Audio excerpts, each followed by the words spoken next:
I'll pray and we'll start.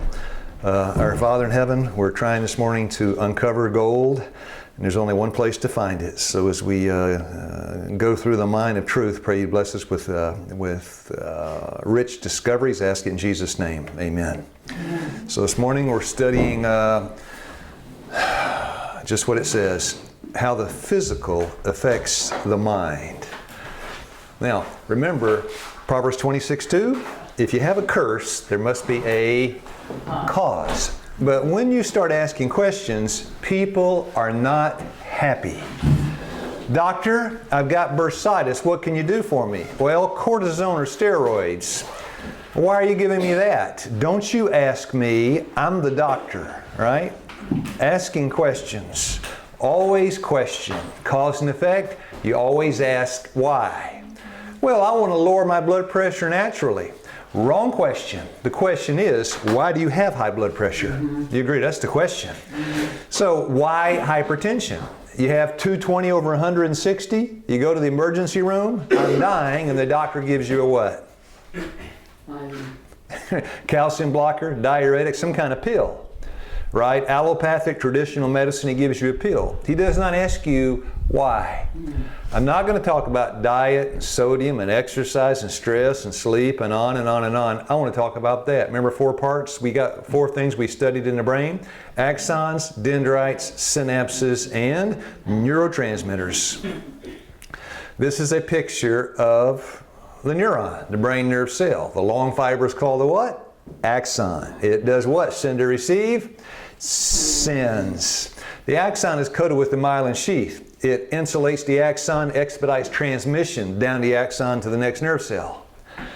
Now that blue thing, the myelin sheath, there's a chapter in Neil Nedley's book over there on this. When you have hypertension, the axon begins to disintegrate. That's right. So, well, I got my pills now. My blood pressure came down. Can a pill bring your numbers down? Oh, yes. Numbers came down. What happens to the myelin sheath on the axon? Even though your numbers came down, it's still in the brain. Thank you. Because you cannot transgress the laws of health with a pill. Negligence you can't cover with a prescription. Now, why you may need heart bypass surgery? Okay. Why you may, let me just jump ahead. They cut something out of your leg, first step. You want heart surgery? Cut your leg open. When plaque, now by the way, what is plaque anyway? Build up of what? Cholesterol. Yeah, you got cholesterol, you got fat, you got fibrin, you got different things. The 2 major constituents of plaque, though, fat and saturated fat and cholesterol.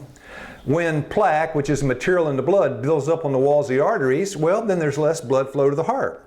And as that blood flow to the heart narrows down, you got to do something. To bypass that blockage, you may need a heart bypass. What is a heart bypass anyway? Heart bypass surgery, also known as coronary. By the way, if your arteries in your heart are full, you can be sure everything is full. This just shuts down first and kills you. But if one's full, they're all full. Heart bypass surgery, also known as coronary artery bypass surgery, attempts to replace damaged arteries in the heart. A surgeon uses blood vessels from another part of the body to repair the damaged artery, usually a vein out of your calf. So now the big word, first word, somebody pronounce it. Atherosclerosis, right? What is that anyway? Well, it's a blockage of your arteries. Severe enough to cause symptoms. It carries a high risk of stroke and can lead to, but stroke, that's blood flow to the brain. You got a blockage in your heart, you got one in your brain too. Cerebral artery, coronary artery. And can lead to brain damage and death. Can bad health habits affect the way you think? Yes. Can it do something to your brain? Yeah. Now this is called intracranial, right? This is a brain bypass. Stenosis, a narrowing down of the blood vessels, is a narrowing of an artery inside the brain. A buildup of plaque inside the artery will reduce blood flow to the brain. Now they're saying today vascular dementia. They're saying, you know, all these plaques in the brain may lead to Alzheimer's. And so what do? You go to the doctor. I got some blockages in my arteries. Lipitor. Yeah, Lipitor, right? Lipitor is a class of drugs known as a statin. Statins are a class of medicines that are used to lower blood cholesterol levels. Why? Because that plaque, the constituent is cholesterol and other things. They do this by blocking the action of an enzyme in the liver that is necessary for making cholesterol.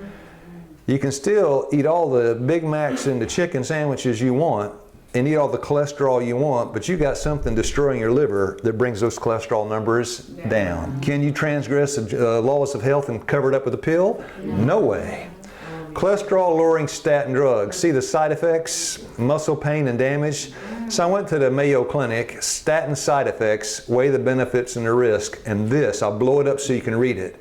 The best thing I've ever read on a statin drug and how it works and the side effects. Let's read this carefully. I'll ask a question. Statins work by, now read it carefully, by slowing your body's production of cholesterol, right? It does it in the liver. Your body produces all the cholesterol it needs, and you need cholesterol, cell membranes, etc., etc. Your body produces all the cholesterol it needs by digesting food and producing new cells on its own. When this natural production is slowed, your body begins to draw the cholesterol it needs from the food you eat, lowering your total cholesterol. Where does it get? No, it draws the cholesterol from what? The food. Well, dear friends, explain. I'm a whole food plant-based. I don't eat any cholesterol, dietary cholesterol. You wouldn't need the statins. Thank you. No, thank you. Did you hear that? You don't need the statins. What the statins do will not help you if you're not eating the thing that causes the arterial blockages in the first place. Well, can't give you a statin, huh? Okay, you're allergic to statins. Let's give you this little, let's give you they call it a stent. It's as big as a sliver, right? But what that sliver is, they can flippity-do and open that thing up into a tunnel. They take the stent, put it up an artery into wherever the blockage is, your heart, and then they twist it and it opens up and you got a tunnel. It packs everything into the side of the artery and you get blood flow. Isn't that the craziest thing you've ever heard? Let's go to Harvard and ask about it. What can angioplasty do for you? The answer is not much of anything. Give me the details, Harvard. Angina, chest pain usually improves quickly. This is what angioplasty can do. And the effect seems to last for a few years. But the benefits stop there. Angioplasty for stable angina does not halt the spread of atherosclerosis. It can't because it doesn't address it just opens up a sleeve and pushes everything to the side. And they used to do it with balloons. Now we got more refined, we use metal sleeves. And the damage it causes, it doesn't reduce the chances of having a future heart attack or improve survival. For these long-term benefits, you need aggressive medical therapy, heart protecting drugs, and lifestyle intervention. Everything lifestyle. Thank you. I like this class. I'm starting to like this class because the last place I want you to end up or me to end up is there. Do you have any idea what open heart surgery is? No, do you have any idea what it is? They roll you in, cut your leg before they even start, and then when they start and pump you full of anesthesia, before they even start the heart, they cut you from here to here. Here's a picture of it, right? They cut you all the way down to breastbone, and the problem is, well, the blessing is God put your heart behind the rib cage, right, to protect things. In order to get to that, the doctor has to do what? You ever seen a circular saw? And he cuts your ribs all the way straight in two. Then he's got to spread it open, right? There's your retractor. Clamps it in and opens you up. Has not even started yet. No, he hasn't even begun. And then he goes to work. And when you come out of that surgery, you come home with a pocket of heparin, some blood thinner you take. How long? The rest of your life.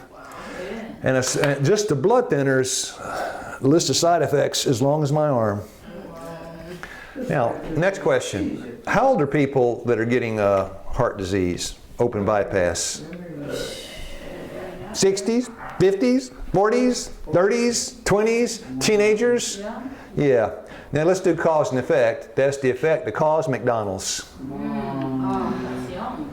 That's young. We're going to get to later why these. Well, maybe this morning. We're going good. Time's on our side right now.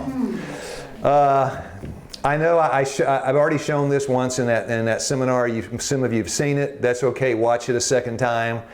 Kayla wasn't there. So you can look at a test tube, right? Phlebotomist, he draws the blood, can look at the test tube. And sometimes the test tube looks a little funny. What did you have for lunch? Because you can actually see the fat collecting in the test tube. So this is the doctor. His name is Dr. Michael Clapper. He is a lifestyle physician. And this particular intervention, the surgery, he was the anesthesiologist. He drew the blood, and he talks about drawing the blood and the surgery the next morning. And this is the picture I want you to see, because a picture is worth 1,000 words. I first woke up, so to speak, when I was working on the anesthesia service, learning how to put people to sleep. And I was seeing my patients for the next day's surgery for coronary artery bypass surgery in order to bypass clogged arteries in their heart. Because it was late at night, I drew the man's blood test. And when I took the blood to the laboratory and had it processed, I couldn't believe my eyes. Now, normally, this liquid layer floating on top of the blood clot is quite transparent. It's a yellow, but quite clear. You can see right through it. The blood in this patient's tube, however, was anything but clear. The serum floating on his clot was thick and greasy white. It looked like glue. In fact, it stuck to the sides of the blood tube when I shook the tube. I went back to the patient. I said, Mr. Phillips, did you eat before you came to the hospital tonight? He said, yes. I said, what did you have? He said, I had a cheeseburger and a milkshake. And when he said that, I realized that what I was looking at in his tube was all the fat in the beef burger, all the butter fat in the cheese, and the butter fat in the ice cream and in the milkshake. And all this fat had oozed out into his blood and actually turned his blood fatty. The next morning, we took Mr. Phillips to the operating room, and I put him to sleep, and the surgeon opened up his chest. And from these arteries, he began pulling out yellow, greasy deposits of fatty material called atherosclerosis. This is a beautiful example of what atherosclerosis looks like. There it is.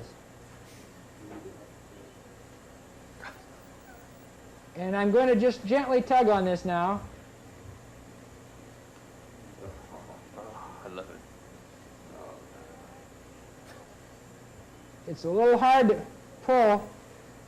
Dr. Coupot, if you could give a little pull too. We'll see if we can get this thing out. We are just holding our breath so that you will finish the case.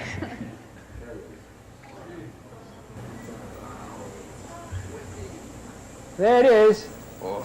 America's #1 killer right there before your eyes. Atherosclerosis, heart disease. Now, they have never sent that to a pathology lab and it came back broccoli and cauliflower. Never has. Comes back as what? Big Mac. Now, do you think that's going to have effect? Oxygen deprivation of the brain? You're getting ready for the stroke, ischemic stroke, blood flow cut off to the brain because of blockage from Big Macs? You think that's going to have some effect on the way you think? Yes. Yeah. What you ought to do, somebody with OCD, first thing is do what? Check the diet. Thank you. Whole food, plant-based diet. That's the first thing you do. Next question. Here comes a young man into the classroom. Boy, I'd like to learn the Bible. What do we say? How do you eat? That's it. Yeah. What do you eat? You want to learn the Bible like Daniel, you Have to eat like Daniel. That's it. Now, this guy did not, right? Bill Clinton. They cut him open from here to here. And now, of course, the problem with the stents, angioplasty, open heart surgery, it always comes right back. Came back on Bill. Why? Big Mac. And the second time around, he got scared because he knew he was about to die. And he said, this thing's not working for me. So he got some books. Who did he get? T. Colin Campbell and Ornish, to be specific. And this guy, the China study, Campbell read it. Then he read a book about heart attacks by Esselstyn. Then he read a book, The Spectrum by Ornish. Then he made a phone call. Give me Dean Ornish's phone number. Now, I couldn't do that. I couldn't get Dean Ornish on the phone, right? Bill Clinton can. This is Bill Clinton. And no more heart attacks. This is, of course, CNN. Now, CNN, the reason I show this is the subject of health evangelism. This is a Wolf Blitzer interview, CNN guy, the host for, what do you call his show? Wolf. Anyway, he's about to say, I'll play it, He said, well, I had the meeting with Bill Clinton and all these big world issues, all these issues in the world we're going to discuss. He said, but you know what? The thing people were most interested in was what? Lifestyle. Bill Clinton's lifestyle. It wasn't the nuclear armament escalation. It wasn't a war over here and this, that, and the other. It wasn't the economy going straight into the hole. It was, how did that man lose so much weight? People are interested in health.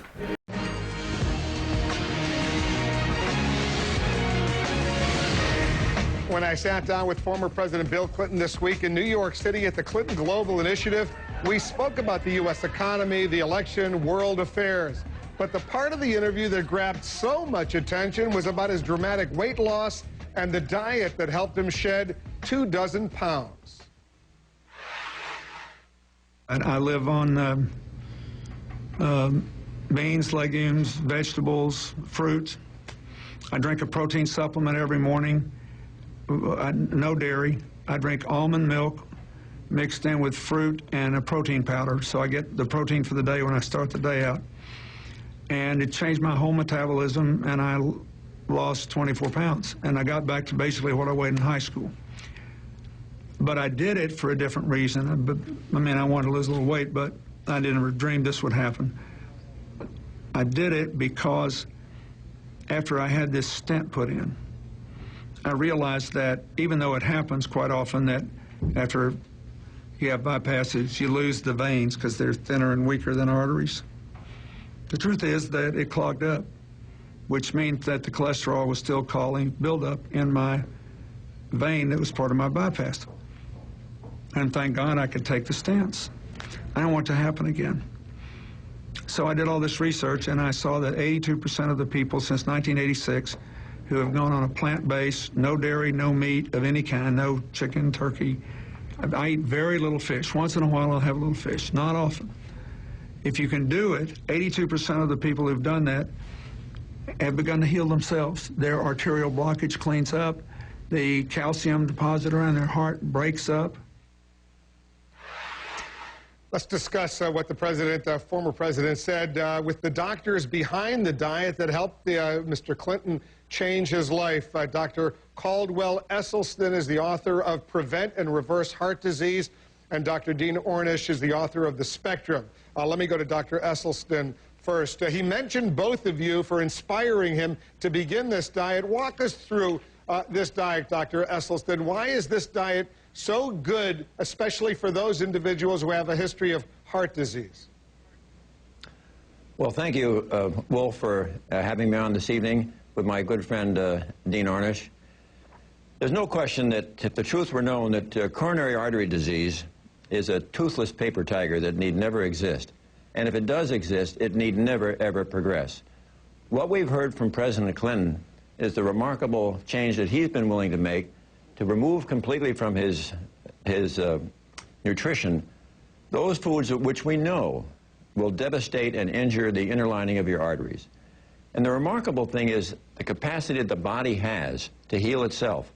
And when you do what President Clinton has done, where you completely try to remove any foods that are going to injure your vessel, the body has this remarkable capacity to begin to heal itself. And I'm afraid that as a medical profession, we perhaps have fallen down and really emphasized too much the drugs and the procedures and the operations which really treat the symptoms. They do not treat the causation of this illness. This is one of the few times since Hippocrates that we have not told patients about the causation of their illness.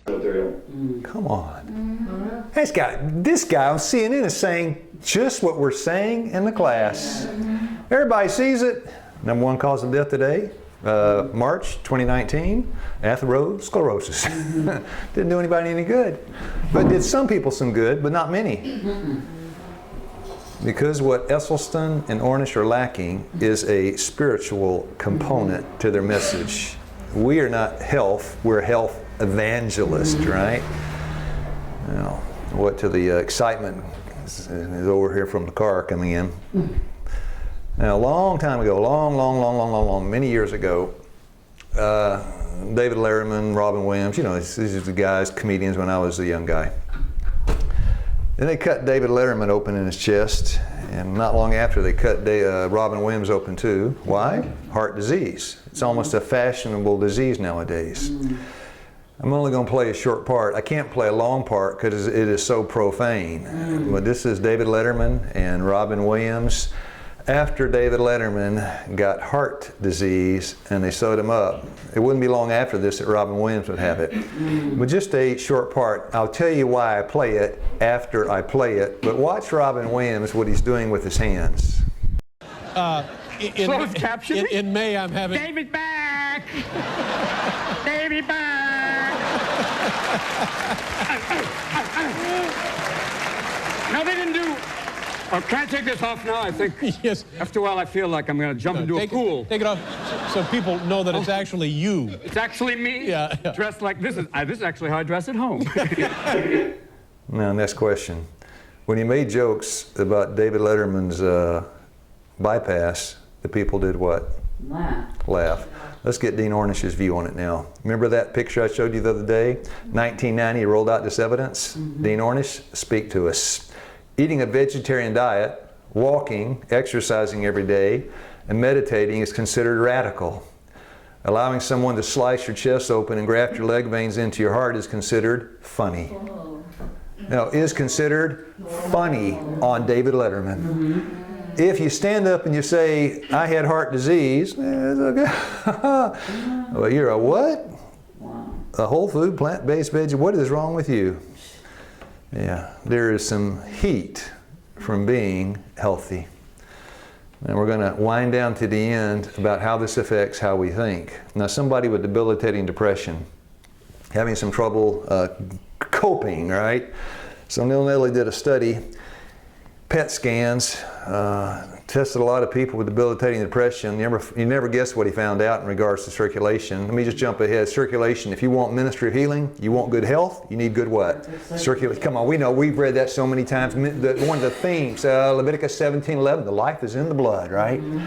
So Neil Nedley did some studies. Guess what he found out regarding circulation for people that are depressed, circulation in their brains, going up or going down? No, wait a minute. Is circulation good? Yes. Yes. I got debilitating depression. Circulation is going where? Down. Let's look. Sophisticated brain scans reveal that depressed patients may have a 60% reduction in frontal lobe blood flow. In working with depressed patients, 60% is a lot. In working with depressed patients, again, Neil Nedley's book, I think it's on the shelf. You're welcome to read it. In working with depressed patients, there's evidence that if one can enhance the activity of their frontal lobe, blood flow to that area will increase and the depression can be markedly improved or corrected. Got to do something to increase circulation in the frontal lobe. Makes sense to me. By the way, if you're looking for a college educational lifestyle disease, I recommend two books. Number one, Nedley, Proof Positive. The other, a book called Health Power by what's his name? The guy out there in Loma Linda, Hans Deal. Health Power, Hans Deal, Neil Nedley, Proof Positive. By the way, Proof Positive, Health Power, you can get off Amazon for $4 or $5, $6 in the used books, like new. Now, good health, good brain health, good circulation. You got that? Poor circulation.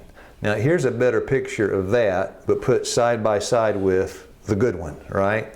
What you want is not the one on the left. What you want is not the one on the right. You want the one on the left.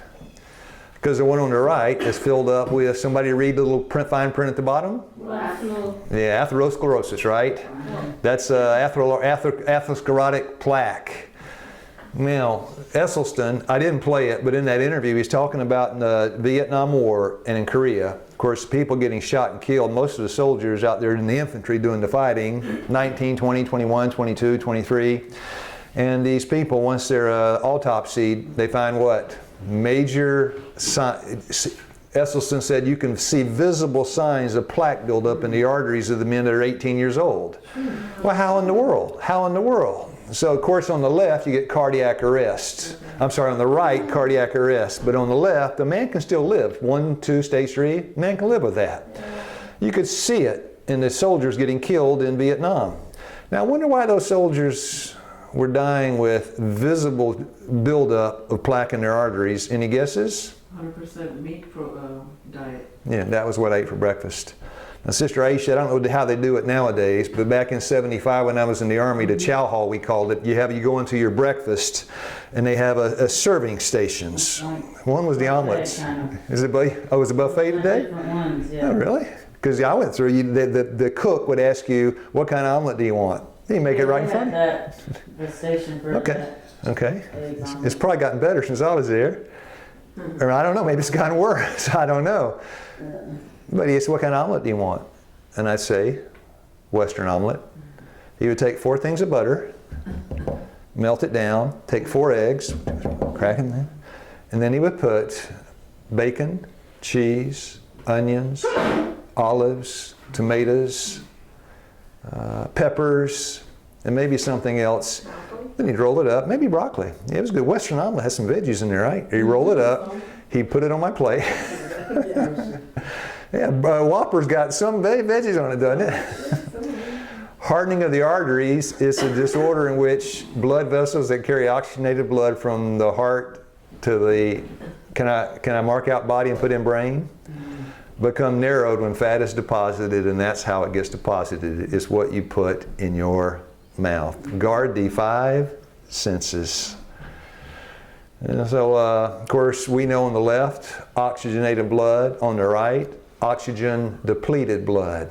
Well, the red turned red and the blue turned blue, but where did the change take place? Where does the transfer of oxygen take place? That little thing called the capillary. It's capillary sphincters. It narrows down smaller and smaller.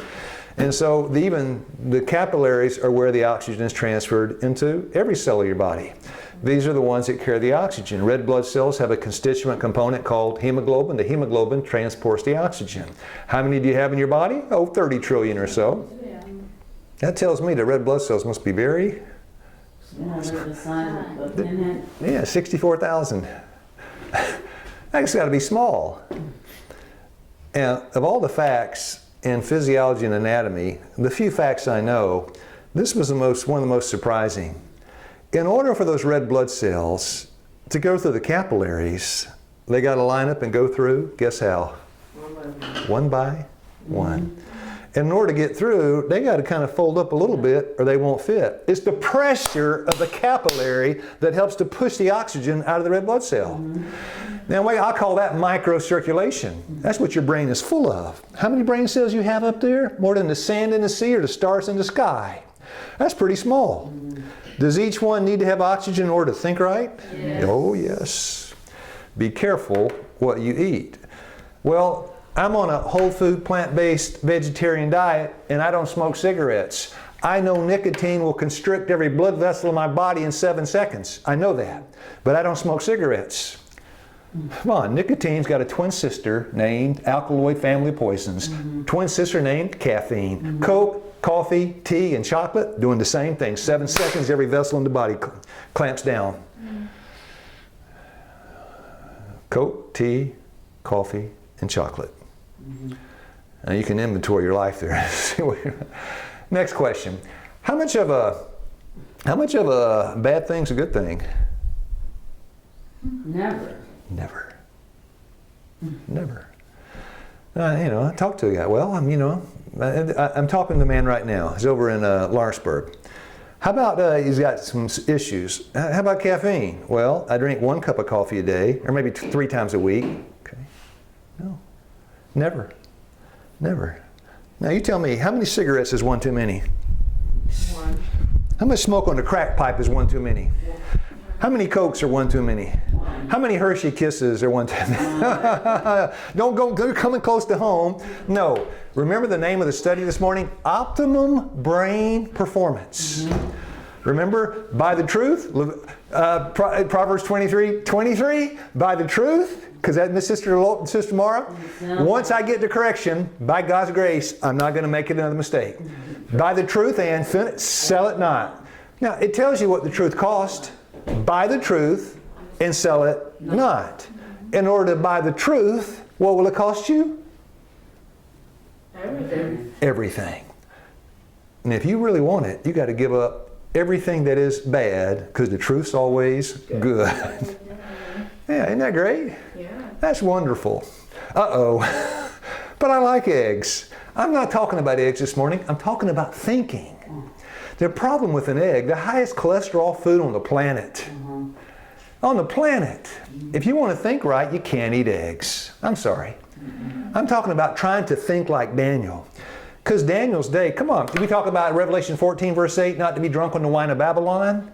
Daniel purposed in his heart not to be drunk on what? Daniel 1 verse 8, the wine of Babylon. Nebuchadnezzar brought in the wine of Babylon in Daniel 3. Meshach, Shadrach, and Abednego needed a sharp mind. Did they have one? Yes. Why? Didn't eat eggs. Didn't eat eggs. Now, we're going to link something up. Diet and exercise. Of these three primary neurotransmitters in the brain associated with mood, serotonin, norepinephrine, and dopamine, the big one is serotonin. High levels of serotonin are associated with an elevated mood, while low levels are associated with depression. Though many neurotransmitters work in harmony to influence mood, well, serotonin may be the big one. Its levels are influenced by external factors. Now, wait a minute, what? What does that thing say? Where did he come up with that crazy stuff? Well, we look at a lot of different places. Serotonin and depression. Let's look at Harvard. Exercise and depression. Exercise and depression. If you go to pubmed.gov, remember the search engine your tax dollars pay for, and you type in exercise and depression, here come 10,000 scholarly peer-reviewed articles saying, well, exercise can help. Now, I just take one study this morning. It's a very short one. It's an SSRI drug, selective serotonin reuptake inhibitor called Zoloft. In this case, Zoloft. Another study, published in the Archives of Internal Medicine in '99, divided 156 men and women, people with some depression. 3 groups. Number 1, let's give Zoloft. Number 2, let's give exercise. Number 3, let's give both. At the 16-week mark, now in yellow, the 16-week mark, depression had eased. How many got some help? All 3. 60 to 70% of the people in all 3 groups could no longer be classed as having major depression. In fact, they were taking Zoloft. In fact, the ones that were taking it. In fact, group scores on 2 rating scales of depression were essentially the same. Now, the last sentence, who'd like to read? This suggests that for those who need or wish to avoid drugs, exercise might be an acceptable substitute for antidepressants. Now, the problem with Zoloft, I got to get up and exercise? Yeah.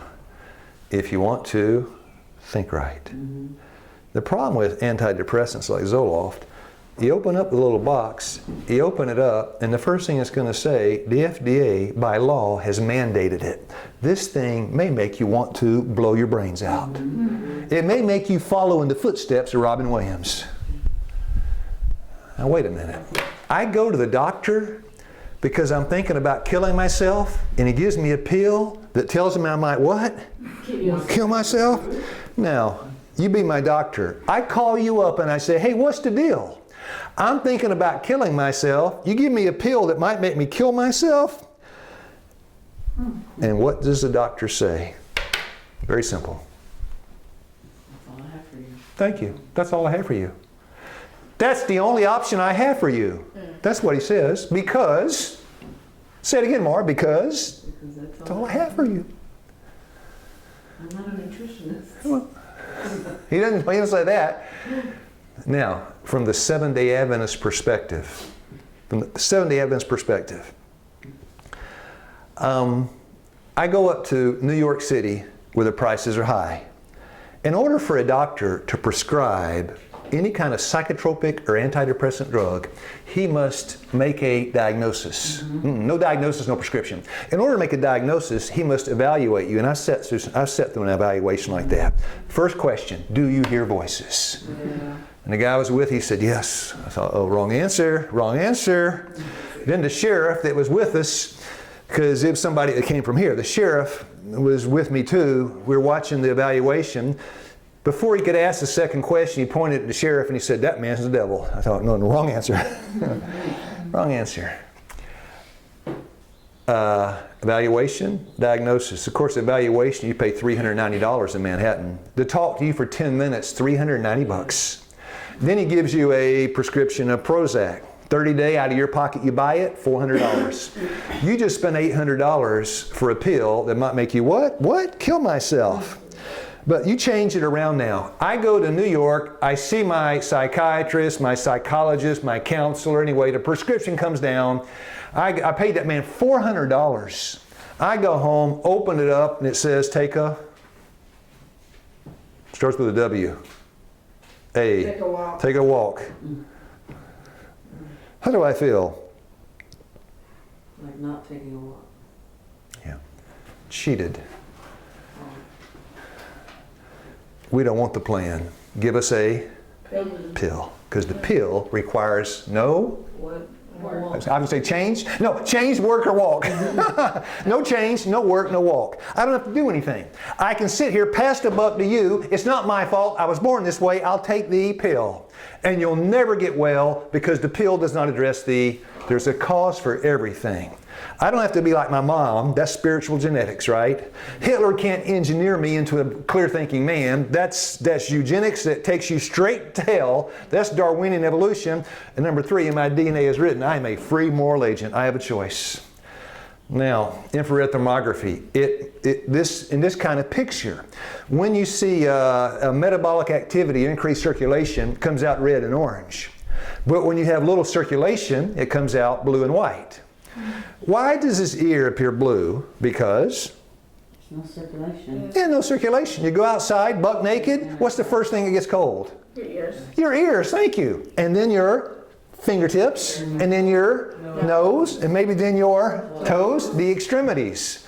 Because the body conserves heat to protect the organs. Fingers are cold, nose is cold. What time does it turn blue? Now, thermograph of your brain. Now, this is for a college entrance test. Half the students do some exercise, take a walk. Half the students sit down, sedentary lifestyle before you take the exam. Of course, it's obvious which group took the walk. But it's not so obvious which group did better on the test. The one that took a 20-minute walk. Of course. You want to sharpen up your brain, put on your running shoes, right? It makes sense. It makes sense. Preferably in the sun. Preferably after you have a good lunch of. So if you want to act right, you've got to think right. And if you want to think right, be careful what you put into the 5 senses. Today we covered the mouth and the mind and its connection. 3 John 2, Beloved, I wish above all things that thou might prosper and be in health. Even at, John, what's on your wish list? Well, the top of it is that you prosper and be in health, even as thy soul prospers. So that's it. If you want to be a serious health evangelism, you got to be absolutely 100% whole food, plant-based. Now, in your physical, mental, or spiritual nutrition. All 3. I'll pray. Our Father in heaven, now let me pause. Wait, now what we're going over, by the way, this is a class on thinking right. Thinking right. We're going to take, I think, 19, 20, 21, 22 biblical laws for thinking right. 1, 2, 3, 4, 5, going to write down them. Now, we've already covered some. Number 1, do not cop out and say, I can't change. All right, we hit that 4 hours. I can change by God's grace. I can be a new creature, right? Number 2, if you're going to, in this process of change, God asks you to guard what you put into your mind through the 5 avenues of the soul. Let me say it this way. You got to be careful what you put in. Number 1, a free moral agent. Number 2, careful what you put into your brain. That includes what music you listen to, the food you eat, includes everything, everything. Number 3. Take a walk. Thank you. Wait a minute, you're telling me I can't listen to rap music and I got to take a stroll? Yeah. I'm sorry. I'm going to beat you up. I'm sorry. What did I say? I got to walk. I got to quit listening to Ozzy Osbourne with a chainsaw? Yeah. I'm out of here. Give me a... Phil. Our Father in heaven, the plan is so simple. The question is, are we? Have mercy and help us to relocate our simplicity. I ask it in Jesus' name. Amen.